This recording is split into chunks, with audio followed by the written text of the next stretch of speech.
Divorce rate పెరగడానికి main reason understanding ఉండదు, ego problems ఎక్కువ ఉంటాయి. సో వైఫ్ ఎక్స్పెక్టేషన్ ఒకటి ఉంటుంది, హస్బెండ్ ఎక్స్పెక్టేషన్ ఒకటి ఉంటుంది, కమ్యూనికేట్ చేయరు బేసిక్ గా.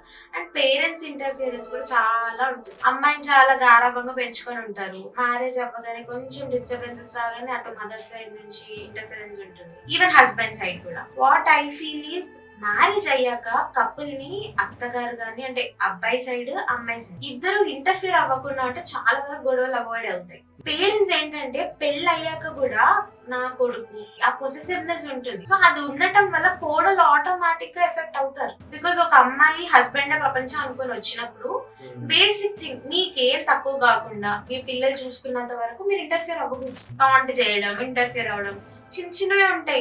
అది కొనిచ్చాడు, ఇది కొనిచ్చాడు, ఒంట్లో ఉప్పు తక్కువైంది, ఒంట్లో కారం ఏమంటారు వంటలలో కారం తక్కువైంది, ఇవి గొడవలు.